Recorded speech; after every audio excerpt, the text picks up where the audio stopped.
kuponya majeraha ya ndani ya mioyo na akili zetu. Healing the wounds of the heart and mind. The heart and mind. Kuna majeraha ambayo yanapatikana katika mioyo yetu. Kuna majeraha ambayo yanapatikana katika akili ama mawazo yetu. Sasa fundisho hili lengo lake kubwa ni kumwezesha mtu wa Mungu ambaye moyo wake umejeruhiwa. Moyo umejeruhiwa na umepoteza amani ya Mungu kwa ajili ya jambo ambalo umetendewa ama kwa jambo ambalo unalipitia. Watu wengine tumeweka historia ya machungu tuliyoyapitia katika maisha yetu, na yamekaa katika mioyo yetu sasa kwa muda. Yameleta majeraha, yameleta vidonda ambavyo havitupi amani. Uliumizwa, moyo wako uliumia. Kuna mtu alikutendea jambo ambalo halikuwa nzuri, moyo wako haukuona vizuri, na umetembea katika jeraha hilo kwa muda mrefu. Fundisho hili ajenda yake kubwa ni Mungu kukusaidia wewe ukaweza kushinda. Ni kweli uliumizwa, ni kweli ulijeruhiwa, si kwa panga, si kwa mkuki, si kwa mshale unaoonekana na macho haya, lakini kwa mishale ya rohoni ambayo inaingia katika mioyo yetu na kuleta majeraha. Paulo anasema ili mioyo yetu kaweza kulindwa kutokana na ile mishale ya moto anayorushwa Ibilisi juu ya maisha yetu. Kuna mishale ya moto katika ulimwengu wa roho ambayo inarushwa na watu wenye wivu, wenye maoneo, kutaka kuumiza moyo. Na watu wengi pasipo kujua wamejipata kwa maisha ambayo si ya makusudi ya Mungu juu yao. Lakini mwisho wa fundisho hili ni kwamba ukaweze kupona, ukaweze kuwa huru, jeraha hilo likaweze kupona,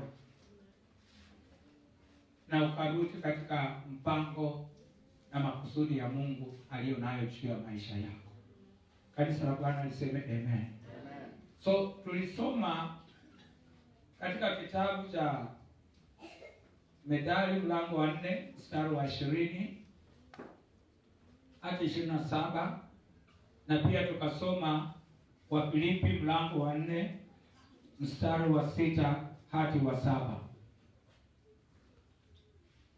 Na katika Mithali tuliangalia mstari hasa wa 23 unaosema ya kwamba linda moyo wako kuliko vyote ulindavyo, maana pale ndipo kutokapo chemichemi za uzima. So ni vyema mtu alinde moyo wake. Ni vyema mtu alinde moyo wake. Unafika mahali na kuamua ya kwamba mimi sitajipeana kwa shetani, moyo wangu utatizike. Licha ya makwazo ambayo yatainuka kunitafuta moyo wangu kuniondolea amani, sitajipeana. Licha ya mambo ambayo watu wamenifanyia, wamepanga njama, hata nimefutwa kazi, lakini sitaruhusu moyo wangu umie, maana nimefutwa kazi. Tulipanga tukaanzisha biashara pamoja, tukachanga pesa, lakini mwenzangu ameniruka, amenisunguka na kuweka ujanja, mwishowe laki zangu 2 nimepoteza. Mimi sitaruhusu moyo wangu ukae katika jeraha na uchungu kwa kuwa nilipoteza laki 2, maana maisha yangu ni zaidi ya laki 2. Bwana asifiwe. Sasa hata wewe hujui 200,000 zinaweza kunifanyia nini, ni sawa, lakini hauwezi ukalinganisha 200,000 hata milioni na maisha yako. Maisha yako ni muhimu. Ukiwa na afya katika moyo wako utapata zaidi ya 1,000,000, lakini ukikwasika na kutatizika kwa kupoteza hizo pesa na ukae katika majeraha, unakupisha maisha yako. Baba, nakushukuru kwa jina la Yesu. Asante kwa kipindi hiki mara nyingine Bwana. Tunakuja weponi mwako Mungu, wewe ukahudumia maisha yetu. Baba, naomba neno hili likaje katika mioyo yetu katika wepesi, likaweza kutusaidia kukuelewa wewe Mungu, mioyo yetu ikaweze kupona. Baba, ninajua wengi wamejeruhiwa katika maisha haya, maana Yesu wewe umesema si ombi lako ya kwamba baada ya kuokoka kwetu tuondolewe katika ulimwengu huu, lakini ukatuombea ya kwamba tukiwa katika ulimwengu huu tukaweza kushinda muovu. Baba, kwa jina la Yesu ninaomba ya kwamba mbinu na njama zozote atakazotumia Ibilisi, ufalme wa kuzimu, kuinuka Mungu kwa ajili ya kutafuta amani ya mioyo yetu, ukatusaidie tukaweze kushinda na tukaweze kudumu katika amani yako, kwa kuwa wewe unatupenda. Baba yangu, tusaidie kwa Roho wako Mtakatifu. Kama wanadamu si rahisi, lakini kwako wewe Mungu mwenye uweza, tusaidie. Maana ni wewe Mungu unayejua hatima yetu, ni wewe unayejua maisha yetu. Pokea utukufu na heshima kwa uaminifu wako Bwana. Ninapolileta neno hili sawa sawa na neema yako iliyo juu ya maisha yako Bwana, lipokelewe katika mioyo ya jamii ya watu wako, likatimize makusudi yako, ukatoe watu katika matope, ukatoe watu katika uchungu, ukawapa amani na furaha na tabasamu katika mioyo yao. Kwa Kristo Yesu Baba naomba nikiamini. Amen. Ili tutembee vizuri,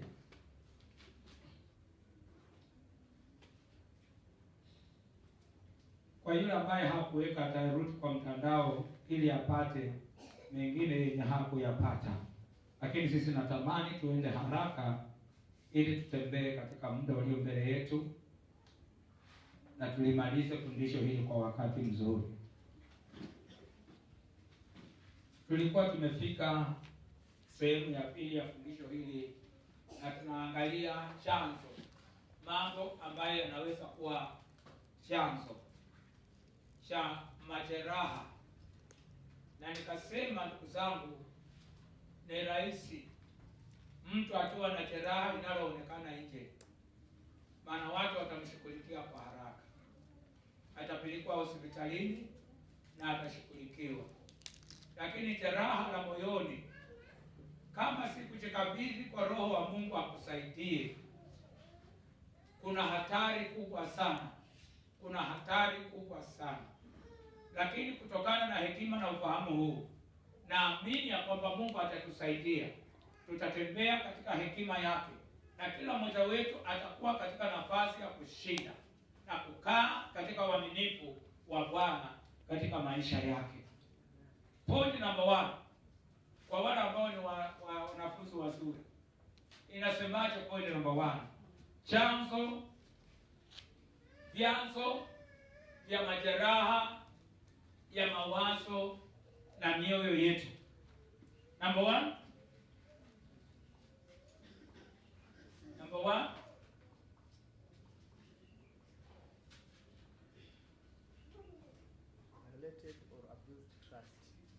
violated or abused trust. Mmepatana katika uaminifu, lakini ndugu yako akachukua ule uaminifu uliopeana kwa moyo wako kwake, akaona sio kitu, akakuona wewe ni mpumbavu, so akakeuka yale mlioyakubaliana na akafanya kinyume. Mara nyingi mtu anapopitia hali hiyo, moyo wake hujeruhiwa. Number 2,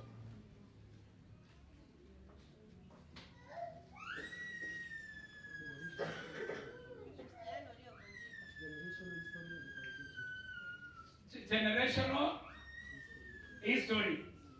Wanasifiwe. Amen. Generational history and foundations. And foundations, misingi ambayo tumeondokea. Na tuliona kijana Yabesi akimwambia Mungu, misingi ya kwetu ni ya uchungu. Ni ya uchungu.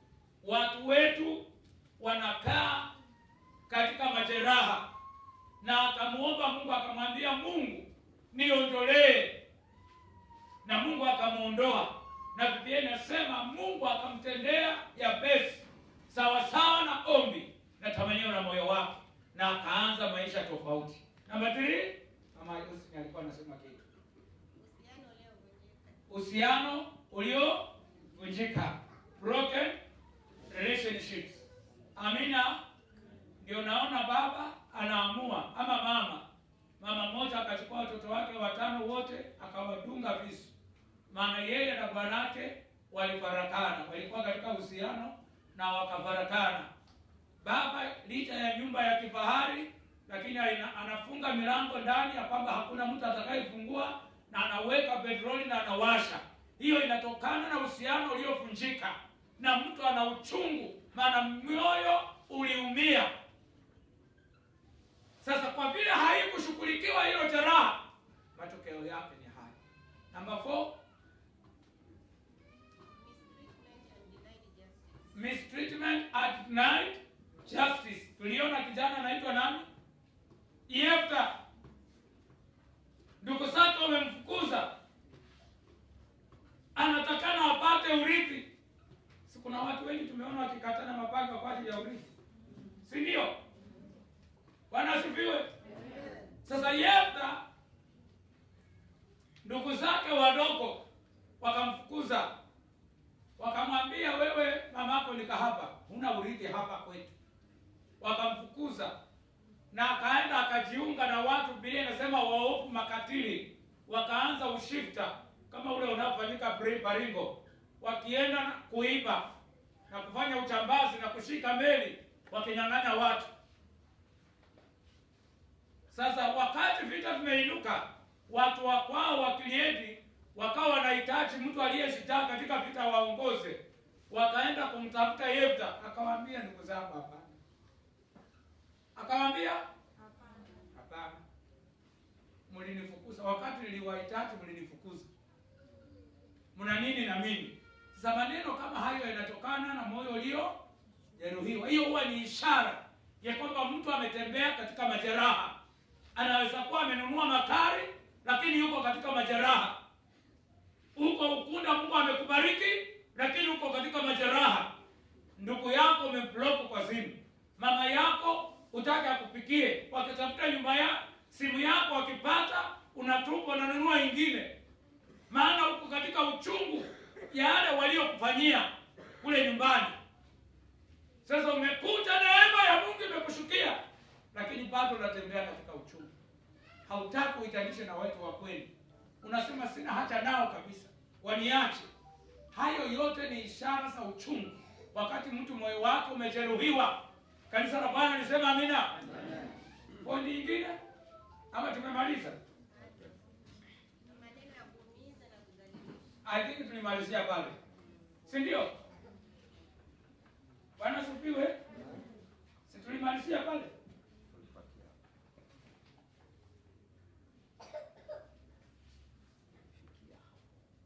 Naomba tulifikia pale. Open belittlement that causes shame. Open belittlement. Yani unaongelesha mtu maneno ya kumdhalilisha mbele ya umati, mbele ya watu wengi, na pengine mbele ya hao watu ama mbele ya watoto wake ama mbele ya watu wanaomheshimu na wanaomtambua.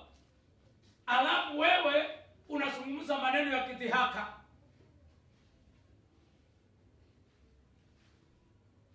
Bwana asifiwe.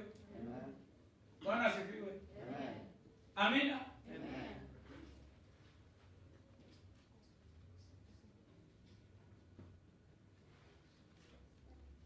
Ndio maana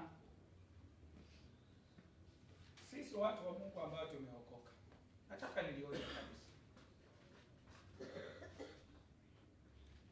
ndugu zangu, dada zangu, yale maneno ambayo yanatoka katika kinywa chako juu ya ndugu yako, ya chuki juu ya mtu mwingine yule, kabla hujatamka maneno katika kinywa chako, katika ulimi wako, yaangalie sana, yasiwe maneno ya kudhalilisha. Maneno ya kudhalilisha mtu yaumiza moyo. Bwana asifiwe. Ni kweli tunajua ilikuwa ni sherehe. Ilikuwa ni sherehe, umepanga viti mpaka umepangia wageni wako. Lakini huyu anayekuja alikuwa hajui kama umepangia watu wako. Sasa wakati anakuja anachukua wewe toka kwa nani amekwambia ukae hapa mbele ya mkutano?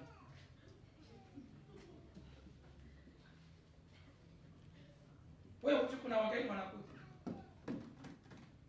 Wewe niambie, huyo mtu anapotoka kwa hicho kiti, hata kama atakula pilau, ataona hiyo ladha ya pilau kweli?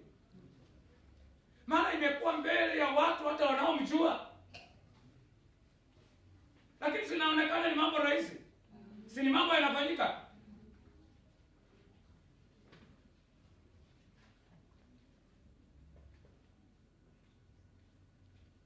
Usiketi kwa hizo viti zangu nimetandika vitambaa vyangu. Tokeni nje mkae huko kwa mtu.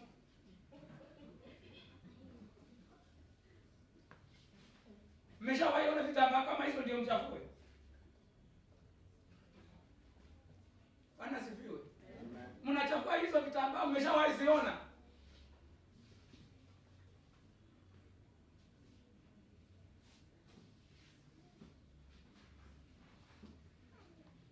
Ni kweli unatetea vitambaa vyako, lakini hayo maneno yana mishale. Yale maneno ni mishale ya moto, yanadhalilisha. Siliwaambia kijana mwingine mwenye alikuwa na mzungu.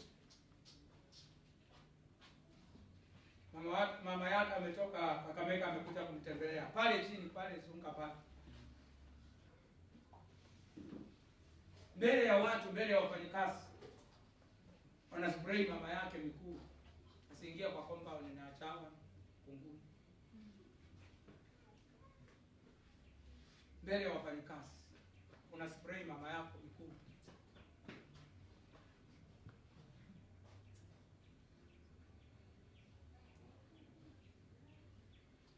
Mama alirudi nyumbani.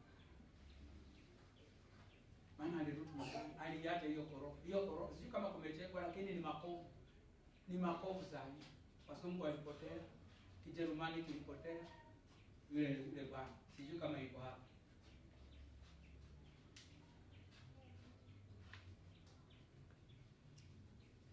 Open belittlement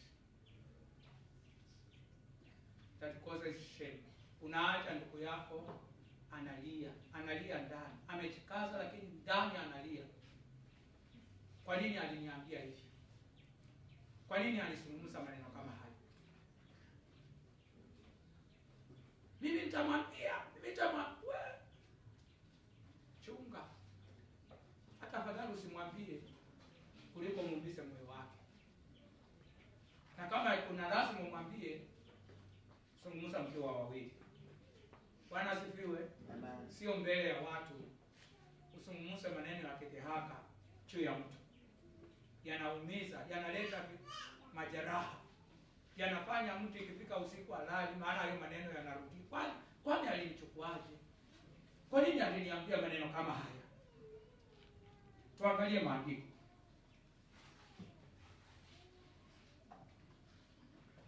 Nehemia mlango wa 4 kuanzia mstari wa 3. Tasoma.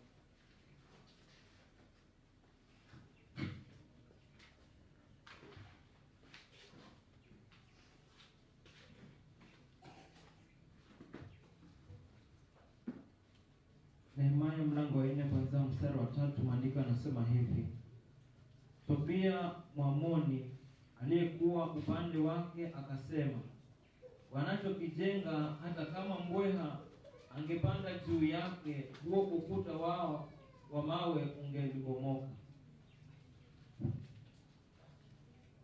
Bwana asifiwe. Samueli wa kwanza mlango wa kwanza. Samueli wa kwanza mlango wa kwanza mstari wa 4 hadi wa 6. Alafu turuke tusome 9 mpaka 16. Nasoma. Kila mara ilipofika siku ya Elkana kutoa dhabihu, aliwapa mafungu Penina mkewe na wanawe wote pamoja na binti zake.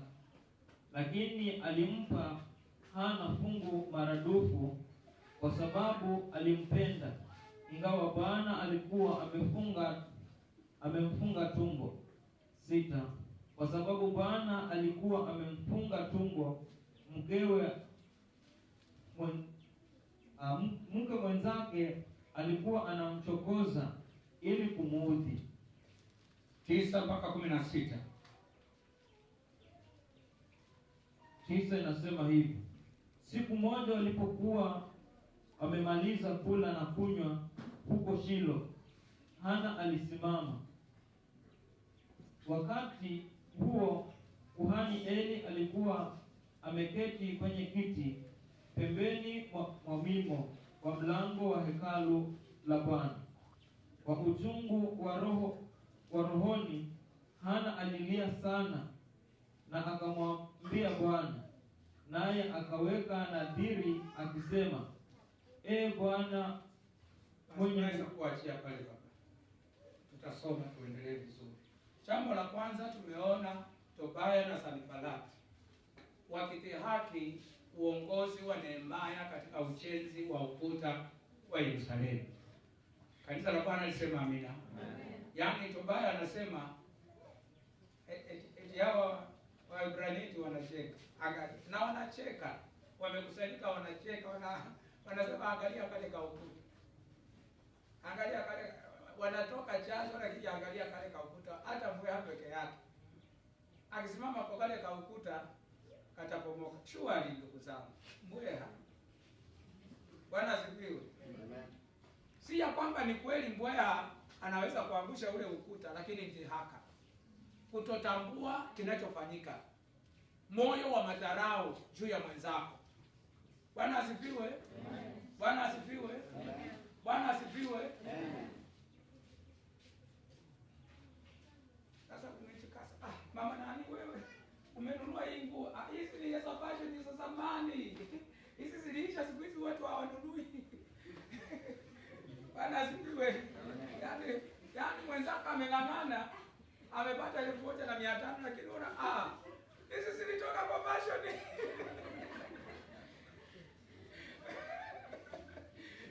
Hizi siku hizi watu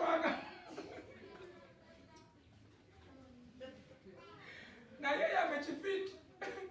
Yaani yeye anaona sasa leo, yaani amejitokeza. Alafu wewe anakumwambia ni smart. Unamwambia hizi ziliisha fashion. Angekufanyia hivi, angefanya hivi. Bwana asifiwe. Sasa wewe unafikiria unamsaidia, unamwakia maji baridi ya barafu yule ndugu yako. Bwana asifiwe. Kwani hiki hatu nilichagua usiku. Bwana asifiwe. Hiki hatu hakukuwa na mtu wa kukuangalilia. Ulichagua usiku.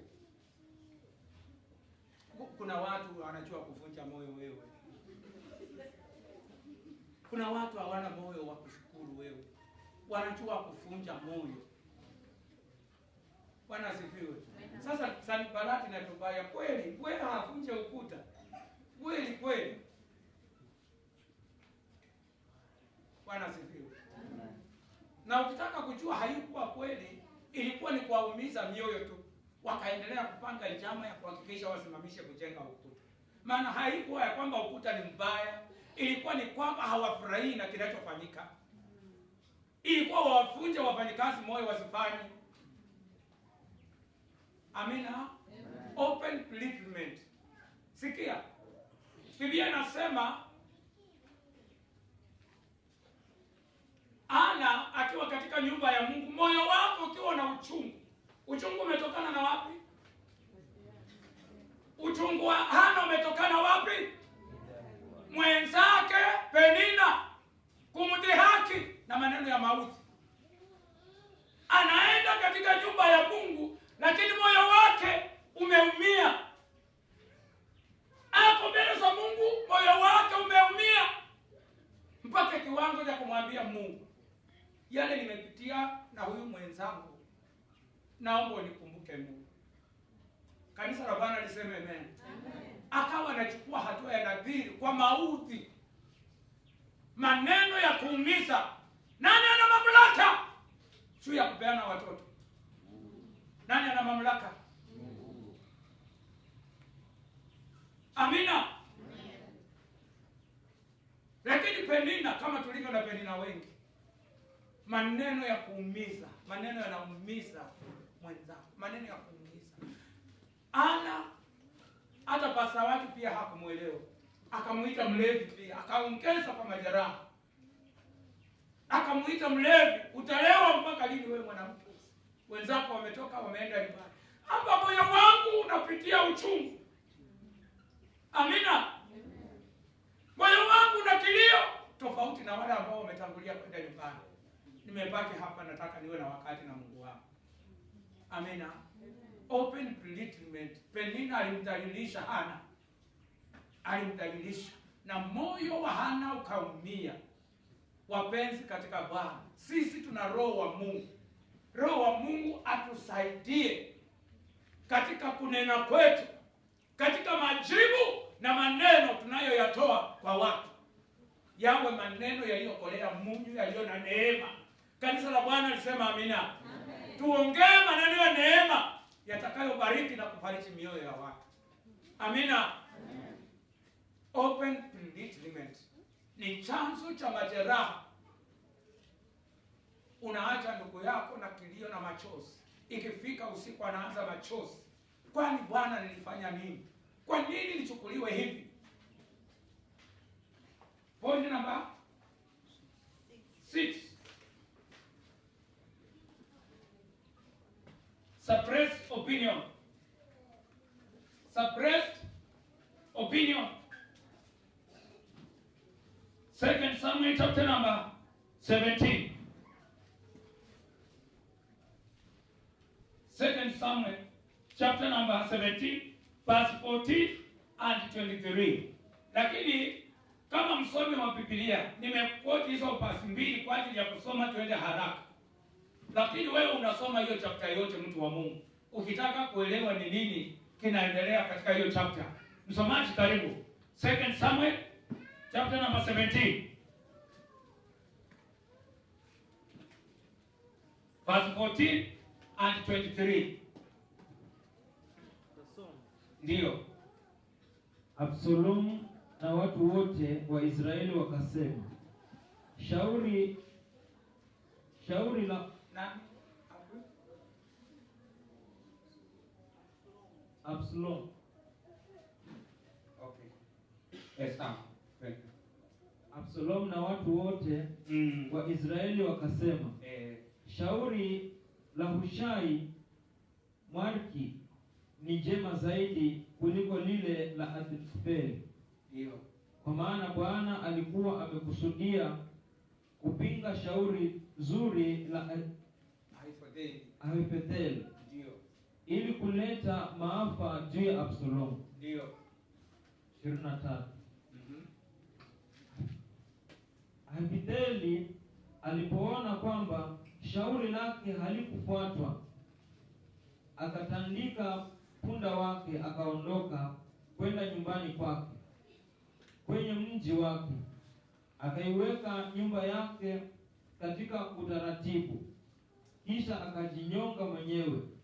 Hivyo akafa na akazikwa katika kaburi la baba yake.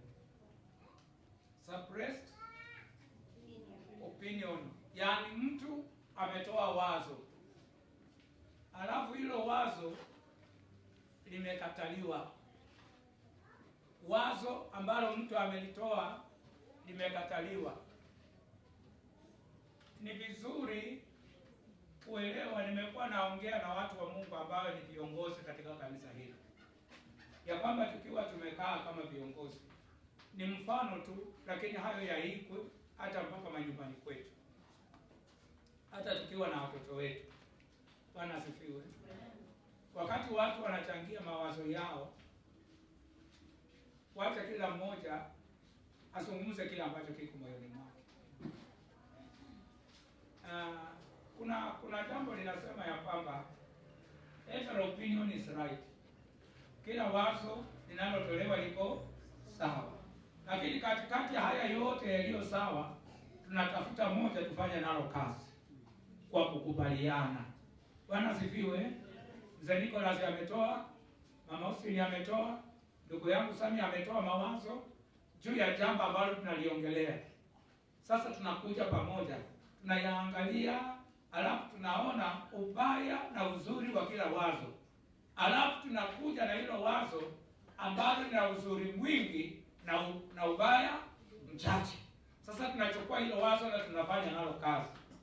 Lakini sio Mama Florence anaongea, basi mimi naona tufanye hivi. Tuende Kisumu tukileta omena, tukiuzia watu hapa. Alafu mtu anasema, "Wewe, ka! Omena itaoza." Sasa wewe unazungumza nini? Wakati pato wazo lako anaendelea kutoa na kuzungumza. Na kulingana na yeye ameona faida iliyo katika omena. Alafu wewe unainuka na mwambia wewe, sasa hiyo ni mawazo gani? Sasa omena tutauzia nani hapa? Sasa ukifuatilia vizuri utakuja kupata ya kwamba katika mikutano si rahisi Mama Florence aongee tena. Maana wazo lake lilitadilishwa, lilikanyakwa chini, halikupokelewa na mtu yeyote. Bwana asifiwe. Amina. Suppressed. Sasa wakati Absalom alikuwa amepindua serikali ya baba yake,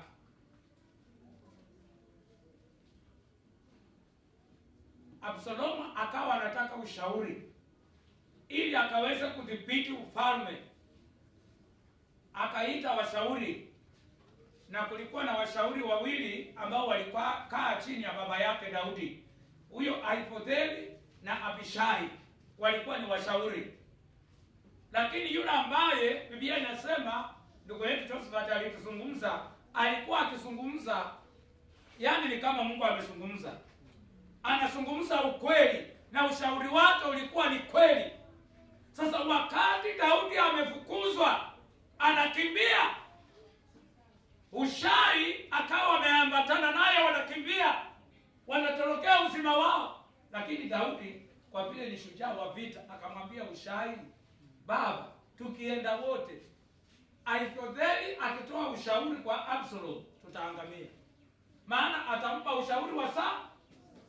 Sasa na kutuma rudi. Enda ujisalimisha kwa Absalom. Umwambie, mimi pia nimekataa baba yako na nimekuja upande wako, ili usikize ushauri atakaotoa Ahithofeli." Amina. Upindue. Alafu hicho tuambie kule nyikani mahali tumejificha. Ahithofeli akatoa ushauri, akamwambia Absalom, ukitaka kudhibiti utawala wa baba yako, andaa jeshi sasa. Baba yako amekimbia, amechoka pamoja na watu walio nao. Andaa jeshi liwafuate, liwaangamize, maana wamechoka. Na Biblia inasema kama Absalom angefanya hivyo, angamaliza Daudi. Lakini Mungu Biblia anasema alikuwa ametaka kumalizana na Absalom. Sasa akasikiza ushauri wa Abishai. Abishai akamwambia, "Mfalme uishi milele. Huyu baba yako ni shujaa wa vita. Tukisema tunamfuata saa hii atamaliza watu wote. Tangaza juu ya Israeli yote, watu wakusanyike kesho tuende kama siafu, ili tuwafamie mahali waliko." Bwana asifiwe. Amina. Amina. Na ikaonekana ushauri huu ni mzuri, wakaacha ile hekima ya Ahithofeli. Kesho walipojipanga na kuondoka kama jeshi kwenda kupikana, Daudi baba ametulia, yuko tayari sasa, amepona, amepata nguvu, hawakuweza.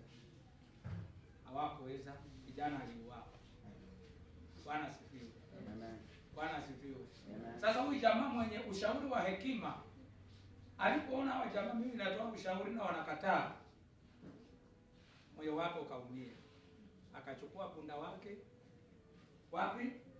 Nyumbani. Alipoenda nyumbani akamwambia mtoto wa kwanza, hii title ni yako, hawa punda watatu ni wako. Biblia nasema akaweka nyumba yake sawa. Sikuweka nyumba yake ni hivyo. Unahakikisha urithi mambo yako sawa. Alipomaliza kuweka nyumba yake sawa, akachukua kamba kwa shingo, maisha yakaisha. Suppressed opinion. Hata tukiwa na watoto nyumbani tumekaa, waruhusu wasungumze. Bwana asifiwe. Waruhusu wasungumze. Yanaweza kuwa si mazuri, lakini waruhusu wafanye nini? Wasungumze, watoe kile ambacho kiko moyoni mwao. Alafu pamoja na hayo maono yote, kama jamii mtapata maamuzi mazuri ya kuondokea. Kanisa la Bwana liseme amen. Yasinyanyaswe, yasikanyakwe chini mawazo ya mtu kwa wepesi. Mpe nafasi atoe kilicho ndani mwake katika jina la Yesu. Amen. Amen. Suppressed opinion ni chanzo cha majeraha katika moyo. Na Ahithofeli akajiua. Maana mawazo yake na mashauri yake yalikataliwa. Number 7. Rejection. Rejection. Proverbs chapter number 19, verse 7.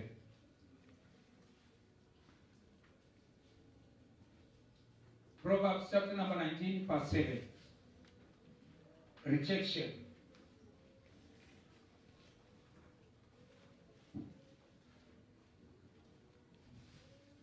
Roho ya kutokubalika. Maisha ya kutokubalika. Maisha ya kutokubalika katikati ya watu. Uko pale baba? Ndio. Somea. Mithali mlango 19 mstari wa 7. Mtu maskini huepukwa na ndugu zake wote. Je, marafiki zake watakwepa kiasi gani? Ingawa huwafuata kwa kuwaomba, hawapatikani popote. Rudia tena hapa. Maskini, mtu maskini huepukwa na ndugu zake wote. Huepukwa na ndugu zake wote. Je, marafiki zake watamkwepa kiasi gani? Yaani mwandishi anatuambia ikiwa ndugu aliozaliwa nao hawamtaki. Sasa nakombea sasa, ikiwa ndugu zake wa kuzaliwa hawamtaki, na je marafiki sasa nao watamkataa kiasi gani? Ni society ya ndugu zake. Maana anasema hata akifanya nini baba? Ingawa hawafuata kwa kuwaomba. Hawafuate kwa kuwaomba. Hawapatikani popote. Hawapatikani. Kiingereza ndio inaweka vizuri. Nani yako na Kiingereza? Kuna mtu ana Kiingereza? Nasoma. All the brethren of the poor do hate him. Do hate him. How much more do his friends go far from him? Yes. He persuades them with words, yet they are wanting to him. Sasa hiyo ni Kiingereza kizito. Kuna kile Kiingereza rahisi nasema hata akiwafuata wanatoroka. Bwana asifiwe. Hata akiwafuata na maneno mazuri wanatoroka. Hawapatikani. Roho ya kukataliwa. Wakati mtu anapitia maisha ya kukataliwa. Bwana asifiwe. Bwana asifiwe. Umeajiriwa kazi. Badala ya uwepo kwa contract umesimamishwa. Mliajiriwa watu 10. Mkasimamishwa wawili. Ukaenda kwingine. Mkaajiriwa watu 17. Watu wakiweka contract mkatolewa watatu. Wewe uko kwa watatu. Bwana asifiwe. Amina. Wakawa naenda kufanya recruitment, serikali nataka kutuma watu Warabuni. Watu wameenda 500, wamechukua 420. Kwa wale waliopaki wewe umepata. Bwana asifiwe. Mtu ufika mahali akaanza kujiuliza, kwani kuna nini juu ya maisha yangu? Bwana asifiwe. Kwani kuna nini? Kila mahali unapokanyaka unaona kana kwamba hauhitajiki. Kila mahali unaona kuna matumaini, hauhitajiki. Kana kwamba milango ikikuona inafungika. Sasa ikiwa hautakuwa na moyo wa ushujaa na kumtii Roho wa Mungu ili ushinde machungu na makwazo ya moyo, utajipata roho yako imekamata. Bwana asifiwe. Amen. Bwana asifiwe. Amen. Bwana asifiwe. Kama si kukubali Roho wa Mungu akupepe katikati ya hizo vituko vyote, maana yanaweza kuwa ni majira tu Mungu ameyaruhusu kwa maisha yako, akiwa na mpango na wewe. Usipolielewa neno la Mungu kaweza kulisimamia, umwambie Mungu, pamoja na yote wewe unabaki kuwa Mungu. Kanisa la Bwana lisema amina. Lazima uchukue msimamo wa utasiri katikati na hizi ishara za kukataliwa. Pata jicho lako likaendelee kumtazama Bwana. Mungu ataingilia kati na kukupa neema ya kukutosha. Lakini ukiwa mwepesi utafanya maamuzi yasiyo, maana utakuwa na maswali. Kwa nini nanipata hivi? Kwa nini mimi peke yangu ndio wakusimamishwa kazini watu wakiajiriwa? Kwa nini iwe hivi? So wakati unafika mahali pa kujiuliza kwa nini na hupati jibu kutoka kwa mtu, mambo haya hurudi katika moyo. Amina. Amen. Amina. Amen. Tuko pamoja watu wa Mungu. Amen. Amina. Amen. Linda moyo wako kuliko vyote ulindavyo, maana pale ndipo panapotoka chemchemi za uzima. Amina. Amina. Kuna Mungu wa mbinguni wa kutegemewa.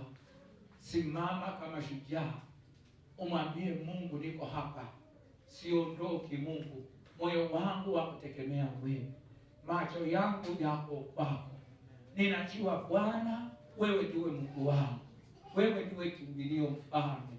Yote yanatendeka kwa wema. Katikati na maoneo haya ninayoyaona, yanatendeka kwa wema, kwa kuwa wewe, mimi ninakupenda. Lazima upate mahali kwa kusimama miguu yako vizuri. Uchipe ujasiri ndani ya Bwana ili moyo wako ukaweza kusalimika. Lakini ukikosa kujiposition, utajipata ya kwamba moyo wako unaumia. Moyo wako unapitia majeraha wakati watu wanakuonyesha ishara ya kukukataa. Bwana asifiwe. Amen. Amen. The spirit of rejection inapoandama mtu, kuna wepesi ya kwamba moyo wako kaumia. Tunamalizia na namba 8. Namba 8 ni ya mwisho. Failed expectations. Failed expectations.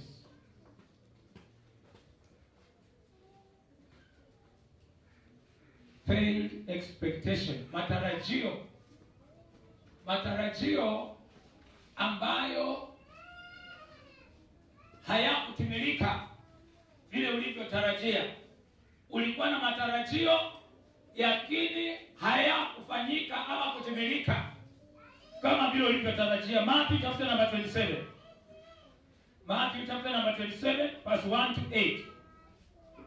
Genesis chapter number 27 30 to 41. Genesis chapter number 27 verse 30 to 41. Then Esther chapter number 6 verse 4 to 12. Failed expectations. Matarajio ambayo hayakutimilika. Matarajio ambayo hayakuzaa matunda uliyoyataka. Ya mwisho ni Esther chapter number 6 verse 4 to 12. Wacha tusome hizo vitabu. Tuwezekana tunaweza funga na pale, ama tuanze ndio kwa awamu ya mwisho. Mathayo mlango wa 27 mstari wa kwanza hadi wa 8. Na ilipokuwa asubuhi, wakuu wa makuhani wote na wazee watu wakafanya shauri juu ya Yesu wapate kumuua. Wakamfunga, wakamchukua, wakampeleka kwa Pilato aliyekuwa liwali. Kisha Yuda yule mwenye kumsaliti alipoona ya kuwa amekwisha kuhukumiwa, alijuta. Akarudishia wakuu wa makuhani na wazee vile vipande 30 vya fedha, akasema, nalikosa nilipoisaliti damu isiyo na hatia. Wakasema, basi haya yatupasani sisi, iangalie haya wewe mwenyewe. Akavitupa vile vipande vya fedha katika hekalu, akaondoka, akaenda akajinyonga. Wakuu wa makuhani wakavitoa vile vipande vya fedha, wakasema, si halali kuviweka katika sanduku ya sadaka, kwa kuwa ni kima cha damu. Wakafanya shauri, wakavitumia kwa kununua konde la mfinyanzi liwe mahali pa kuzika wageni. Kwa hiyo konde lile huitwa konde la damu hata leo. Likaitwa konde la damu hata leo. Failed expectation. Matarajio ya Yuda Iskarioti, alikuwa anafikiria ni dili ya kutengeneza pesa. Amina. Yuda Iskarioti akimsaliti Yesu akipewa pesa, yeye alikuwa anafikiria hii ni dili. Maana Yesu alikuwa ni mkora. Si alikuwa treasurer kwa department ya Yesu, ya huduma ya Yesu. Yeye alikuwa treasurer, na treasurer mkora. Sasa katika dili zake nyingi ambazo alikuwa anazifanya kwa huduma, alikuwa ameona hii ni mojawapo ya dili pia ameangukia. Amina. Sasa Yesu aliposhikwa, akaenda mpaka mwisho, uamuzi Pilato akatoa ya kwamba sasa nifanye nini? Asulubishwe, auawe. Biblia, Yuda Iskarioti akasema, kwa nini mimi nimempeana mtu asiye na hatia? Kwa nini nimehusika kwa kumwaka damu isiyo na hatia? Moyo wake ukawa unaumia, anajiuliza, kwa nini nilifanya maamuzi kama haya? Amina.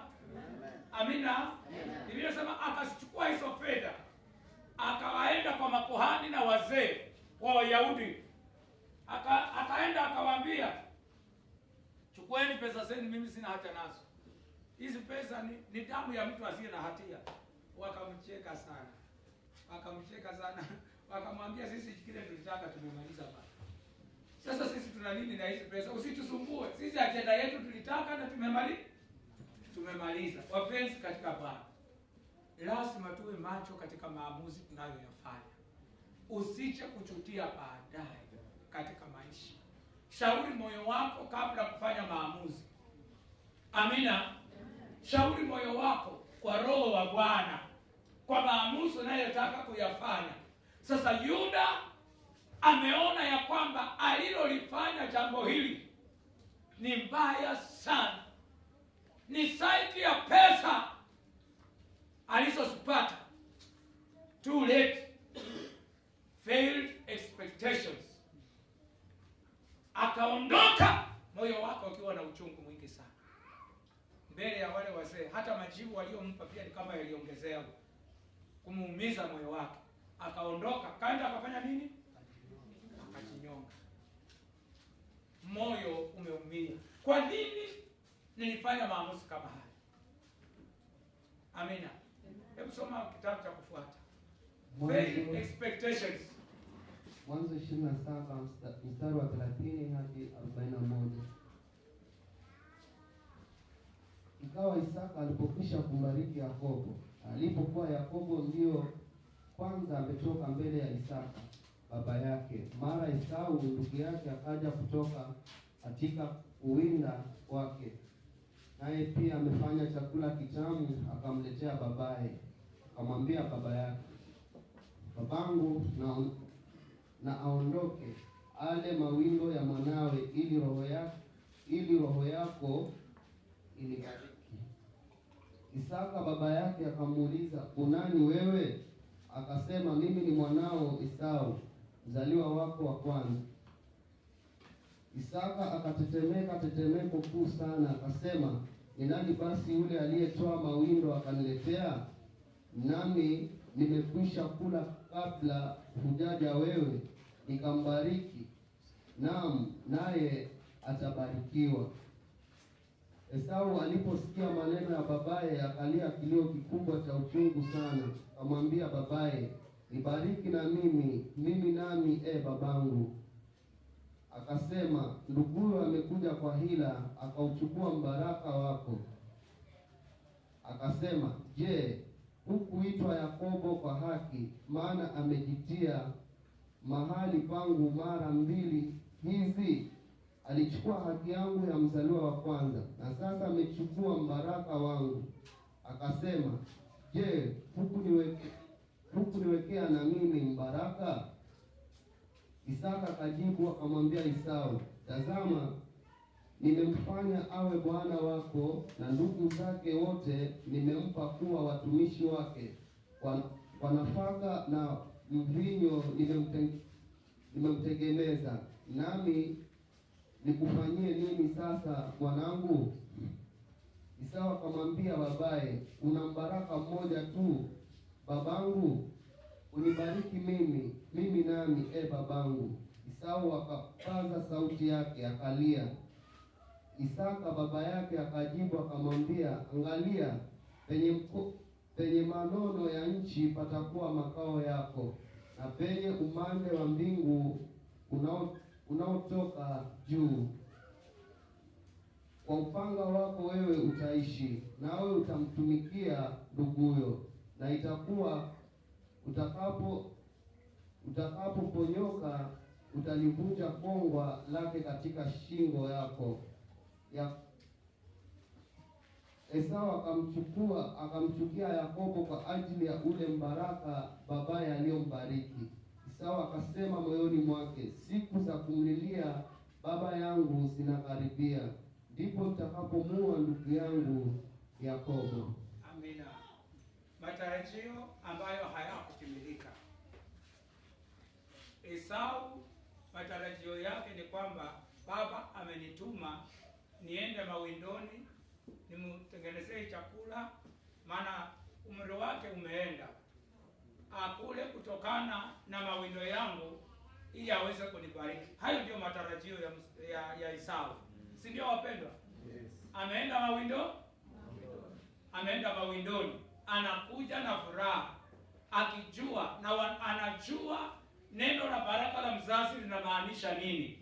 Sikia maneno machache yenye Isaka ameyazungumza aliyoyabariki juu ya Yakobo. Anamwambia Esau ya kwamba nimemtekemeza. Bwana asifiwe. Ndugu zake watakuwa chini yake. Na maneno ya baraka makuu ambayo Isaka aliyazungumza kwa Yakobo yalikuwa yawe ya Esau. Kumbuka, kabla ya Isaka kumbariki Yakobo, alifanya mtihani kabisa. Hakuja tu kula na kumbariki haraka, alifanya mitihani yote yenye mzazi anaweza fanya, maana hapa Isaka macho yaoni. Sasa akasikiza sauti ya Yakobo. Unasema wewe ni nani? Mimi ni Esau. Hebu songa karibu mwanangu. Akasonga karibu na Yakobo amepanga dili na mama tayari imeisha. Wamechukua ngozi ya mbuzi ile walichinja, wamepandika mikono. Maana wanajua mitihani inaweza toa. Hii ni mwa Kenya. Imefunga manyoya yote mpaka kifua. Sasa mzee Isaka. Sauti ni ya Yakobo.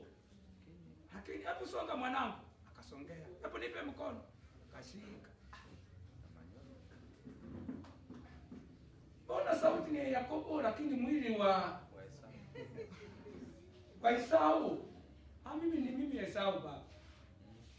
Kakula. Nipe nikule mwanangu. Kakula, akamaliza akasema njoo mwanangu sasa nikubariki. Akayatema yote. Akayazungumza yote. Hayabadiliki. Yakishatoka fail expectation. matarajio ya juu, matarajio ya juu. Siniwaambia mimi siku moja ile nilikuwa nimeambia watu mimi sasa naenda Amerika. Kuna Biblia, hebu andika Biblia yenye unataka, huko siko rahisi. Pastor alitumia moja ni nzuri, andika nitawaletea mpaka nimepewa tayari ya embassy kwenda kuchukua visa. Nimepanga watu, nimeambia marafiki zangu vile naondoka kwenda Amerika. Nikaenda kwa embassy, nimelipa shilingi 15,000 kufanya application ya visa. Haya. Wananiuliza maswali hapo, sijui maswali matatu, wanasema ngojea majibu. Wananiletea we regret. Regret na mimi nimeambia watu naenda Amerika.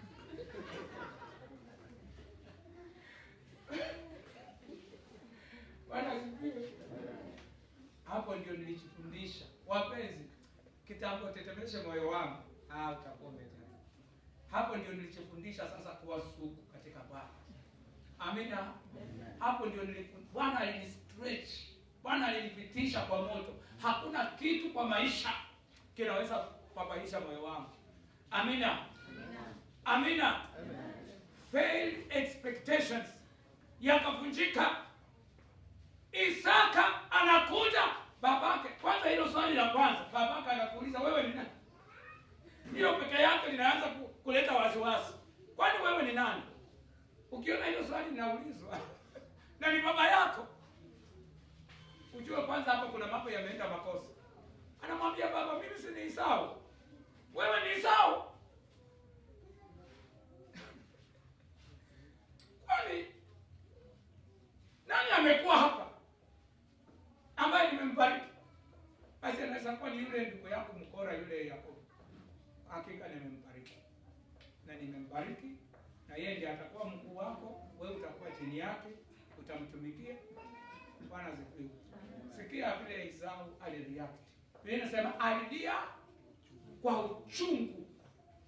Esau alilia kwa uchungu.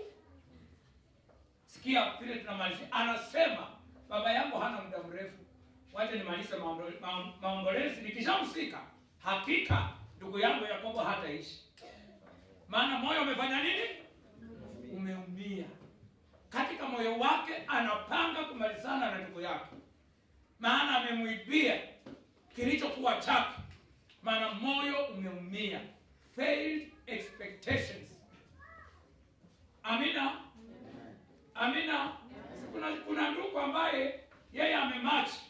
Ameingia kwa siku ya harusi, ameingia mbele, si wandugu ndio wanatangulia. Kumbe dada ameolewa jana usiku.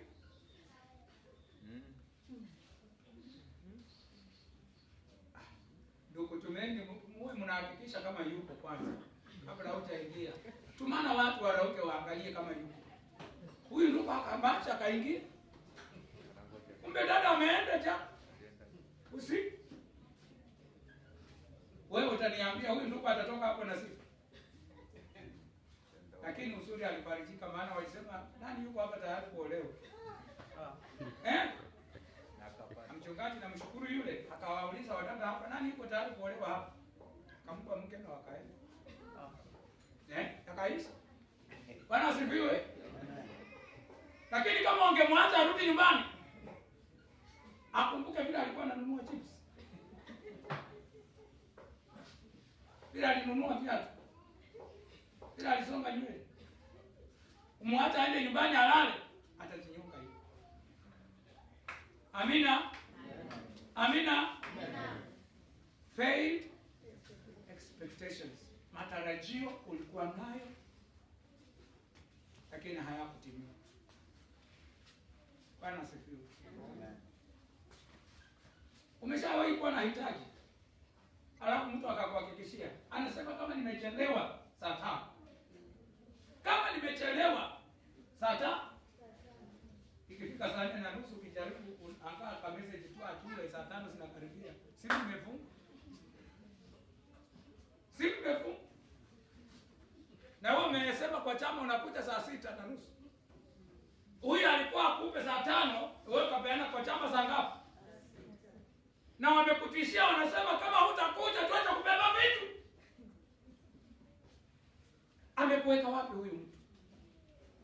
Failed. Sasa haya ni maisha, ndugu zangu. Roho wa Bwana anatutayarisha. Yatakapokuwa yamekuja juu ya maisha yetu, tujue kusimama na kumtegemea Bwana. Amina. Yatakapokuwa yamekupata, usifanye maamuzi kama mtaifa. Ujue kuna Mungu mbinguni. Katikati ya hayo yote pata la mpenda. Pata atatoa njia. Neno la Mungu linasema atatoa njia pasipo, na mlango huu ukifungika atatoa mwingine. Hata kama kiza limeshuka, Mungu hatachelewa. Kwa wakati wake atajitukuza kwa maisha yako. Amen. Usiruhusu moyo kuumia. Usiruhusu majeraha. Amina. Usiruhusu. Maana maisha yako ni ya muhimu. Maisha yako, wacha wapepe, kama ni kupepe waruhusu wapepe waende. Ni historia yako ya maisha tu inaandikwa. Mungu akakupa ushuhuda. Amina. Hebu tumalizie hicho kitabu. Soma. Ndio. Esta mlango wa 6 mstari wa 4 hadi 12. Mfalme akasema, yupo nani behewani? Ikawa Hamani alikuwa ameingia katika ua wa nje wa nyumba ya mfalme, asema na mfalme, ili kumtundika Mordekai juu ya mti ule aliomwekea tayari. Basi watumwa wa mfalme wakamwambia, tazama, Hamani yupo amesimama behewani. Mfalme akasema, na aingie. Basi Hamani akaingia. Mfalme akamwambia afanyiziwe nini yule ambaye mfalme apenda kumheshimu? Hamani akasema moyoni mwake, nani ambaye mfalme apenda kumheshimu kuliko mimi? Basi Hamani akamwambia mfalme, yule ambaye mfalme apenda kumheshimu. Sikia vizuri hapo Mungu maneno haya. Na aletewe mavazi ya kifalme, ambayo mfalme amezoea kuyavaa. Ndio. Na farasi ambaye mfalme humpanda mwenyewe. Ndio. Ambaye ametiwa taji ya kifalme kichwani. Ndio. Na yale mavazi na yule farasi akabidhiwe mkononi mmoja wapo wa maakida wa mfalme aliye mstahiki, ili makusudi amvike yule ambaye mfalme apenda kumheshimu na kumrakibisha juu ya farasi, kuipitia njia kuu ya mjini na kupiga mbiu mbele yake, kusema, hivyo ndivyo watakavyofanyiziwa mtu yule ambaye mfalme apenda kumheshimu. Basi mfalme akamwambia Hamani, hima, toa mavazi na farasi kama ulivyosema, ukamfanyizie vivyo hivyo Mordekai Myahudi aketie mlangoni pa mfalme, lisipungue neno lolote katika yote uliyoyasema. Ndipo Hamani alipoyatoa mavazi na farasi, akamvika Mordekai yale mavazi, akamkaribisha juu ya farasi kuipitia njia kuu ya mjini, akapiga mbiu mbele yake. Hivyo ndivyo atakavyofanyiziwa mtu yule ambaye mfalme apenda kumheshimu. Kisha Mordekai akarudi kwenye mlango wa mfalme, bali Hamani akaenda mbio nyumbani kwake kwenye msiba, na kichwa chake kimefunikwa. Akiwa amefunika kichwa chake, Hamani akiwa amefunika kichwa chake kwa ajili ya aibu. Hana uso wa kuangalia watu tena. Akitoka kwa mfalme akienda nyumbani kwake, ni aibu katika moyo wake. Moyo umeumia, amefunika uso, watu wasijue ni nani anayepita. Ukisoma ukiendelea, akafika nyumbani kwake, akawaita marafiki zake na mke wake, akawaambia yaliyotendeka. Mke wake akamwambia, kama wewe unatukana na Mordekai Myahudi. Bwana asifiwe. Bwana asifiwe. Kama wewe failed expectation, matarajio ya Hamani yalikuwa, sikia vile anasema yeye mwenyewe, alikuwa anaenda kwa mfalme ili amwambie ya kwamba mahali pa kunyonga Mordekai pako tayari. Sasa kwa ruhusa yako ukilipa, tunaweza malizana nako. Hiyo ndio kitu kinapeleka nani? Hamani kwa mfalme. Ametoka kwake, anaenda kwa mfalme kumwambia, ukinipa ruhusa Mordekai nifanye nini? Ameniudhi sana huyu Mordekai. Watu wote nikipita kwa keti wanasimama nasema afande. Yeye amekaa. Ukinipa ruhusa na nyonga leo. Hiyo ndio ripoti alikuwa anaenda kwa mfalme. Akiingia kwa compound, mfalme usiku hakulala. Amina. Usiku hakulala. Amepitia kwa vitabu vya kumbukumbu. Amepata katika pengo ya vitabu vya kumbukumbu, Mordekai alisaidia utawala wako, lakini hajafanyiwa chochote huyu. Hajasawadiwa na chochote. Amina. Sasa moyo wa mfalme unasumbuka. Akaitwa, kuna mfanyikazi yeyote amefika kweli? Wakamwambia aliyeingia sasa kwenye compound ni nani? Hamani anakuja nini? Kuomba ruhusa anyonge Mordekai. Mfalme anauliza nani amefika?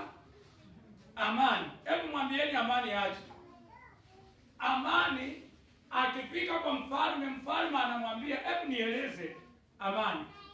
Mtu ambaye amekusa moyo wa mfalme, mfalme anataka kumuonyesha heshima na upendo wake kwake, kumtukuza, amfanyie nini? Sikia, Amani anasema ndani ya moyo wake, akianza kueleza haya maneno, kwani kuna nani mwingine kama sio?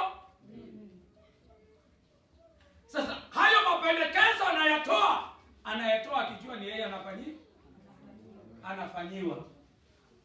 Apishe mavazi yenye mfalme hupenda kuvaa, pete ya kifalme, mavazi ya kifalme, farasi wa kifalme. Atafute mtu mmoja katikati ya wafanyikazi, apewe hayo mavazi, amfishe yule mtu mfalme anataka afishwe, alafu asitembeze vichochoroni, atembeze main road.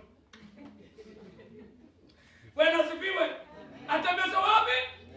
Main road. Asiingie vichochoro, akutane na watu wa mapanga, atembee main road. Akisema huyu ndiye mtu mfalme amependezwa naye, huyu ndiye mtu, kwa sauti kubwa, huyu ndiye mtu mfalme amependezwa naye, huyu ndiye mtu. Alipomaliza kueleza Amani hayo maneno, mfalme akamwambia hivi, hayo maneno uliyoyasema yote isitoke hata nukta moja. Afanyiwe nani? Afanyiwe Mordekai ambaye Amani amekuja anyonge. Bwana asifiwe. Bwana asifiwe. Watu wa Mungu, mpende Mungu, muishie Mungu. Mungu ni mwaminifu, atakutetea katikati ya maadui. Amina. Atakeuza njama na mipango sa yeye hutekua mitego ya siri, akaweka watu wake huru. Kanisa la Bwana lisema amina. Yeye atakutetea Bwana, atakulinda. Amina. Hata wakipanga njama usiku, Mungu yuko pamoja nao. Anajua vile atakuepusha, anajua vile utasalimika. Hamani akatembea highway. Huyu ndiye mtu mfalme anapendezwa naye. Akazunguka highway, akarudi. Aliporudi, Bwana asifiwe. Naomba Mungu akuinue. Naomba Mungu akubariki. Naomba Mungu akutetee, akuheshimishe juu ya maadui zako. Amina. Amina. Haleluya. Idhihirike katikati ya watu ya kwamba wewe una Mungu aliye mwaminifu. Kanisa la Bwana liseme amina. Tuna Mungu aliye mtakatifu, wapenzi, aliye juu mbinguni. Huyu ndiye Mungu wetu. Ni saiti ya irisi, ni saiti ya waganga. Yeye ni Mungu Jehova, aonaye sirini, aliye mtetezi wetu. Vain expectations. Hamani matarajio yake ya kunyonga Mordekai yalipofujika. Aibu aliyoipata alipomfikisha Mordekai, hata sijui kama alikuwa anaongea naye, sijui. Alipomfikisha akachukua fasi akajifunika uso. Sasa yeye haende na highway. Sasa anatafuta kichochoro afike nyumbani. Moyo wake ukiwa umevunjika. Ukisoma hayo maneno alimwelezea mke wake, ni maneno ya uchungu. Ni maneno ya moyo ulioumia. Kanisa la Bwana liseme amen. Failed expectation. Hata ukiwa na matarajio wapenzi, hata huyo mchumba akisema anaondoka, yeye si maisha yako. Wacha aende. Kama ana lazima aende, usifanye madharau ili aende. Lakini kama ana lazima aende, wacha aende, moyo wako uwe na amani. Kanisa la Bwana lisema amina. Amina. Amina. Kuna Mungu zaidi ya mchumba. Kuna maisha zaidi ya mchumba. Kuna maisha zaidi ya kazi. Watu wa Mungu wasema amina. Amina. Simama katika ujasiri. Turudie sote, sema linda moyo wako kuliko vyote ulindavyo, maana pale ndiko kutokapo chemchemi ya uzima. Baba, kwa jina la Yesu nawabarikisha jamii ya watu wako mikononi mwako. Baba, tumebarikiwa kwa kulisikia neno lako. Baba, tumebarikiwa, tumepata ufahamu na hekima. Baba, tutaishi maisha ya ushindi katika ulimwengu huu. Ni kweli Baba, kuna changamoto, ni kweli kuna mauti, kuna majaribu mengi, lakini Bwana, mioyo yetu itakuishia wewe. Mioyo yetu itakumbatia maagizo yako. Baba, kwa jina la Yesu ninaomba, hakuna hata mmoja atakayepatwa na mishituko wa damu, atakayepatwa na presha. Hakuna hata mmoja atakayepatikana na magonjwa kwa ajili Mungu ya machungu ya mioyo. Kwa jina la Yesu naomba amani ya Bwana ipitayo fahamu zote za wanadamu ilinde mioyo yetu. Asante Mungu mkuu. Asante Bwana wa amani. Maana wewe unatuinua. Maana wewe unatubariki. Maana wewe unatuhekimisha. Unatupa moyo wa ushujaa. Katika jina la Yesu tunaishi kwa hekima, kwa ujasiri wako. Katika jina la Yesu hakuna hata mtu mmoja atakayetembea katika majeraha ya moyo kwa ajili ya mahangaiko ya maisha ya ulimwengu huu. Baba, kwa jina la Yesu naomba ukatuinue viwango vya juu. Hata shetani akija kwetu kama mafuriko, ukatuinue viwango kwa jina la Yesu. Waliojeruhiwa naomba Bwana, kwa hekima ya neno lako waweze kukombolewa kwa jina la Yesu. Ukawapa amani, ukawasimamishe, uwape ujasiri, uwalinde, uwabariki, waheshimishe, maana wewe ni Bwana. Thank you Lord. Thank you Lord. Thank you Lord. Father, we bless you. And we bless you. You are our Father. You are so faithful, oh God. Damu yako ya dhamana ndiyo Baba iliyolipa karama kwa ajili ya maisha tulio nao. Tusimamishe Mungu. Tufundishe jinsi ya kukuishia katika upendo na makusudi. Asiwepo hata mmoja Bwana atakayeanguka katika mitego Bwana.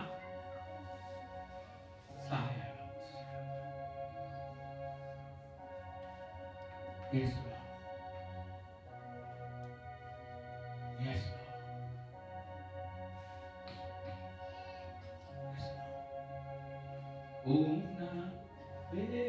Unaweza kufanya,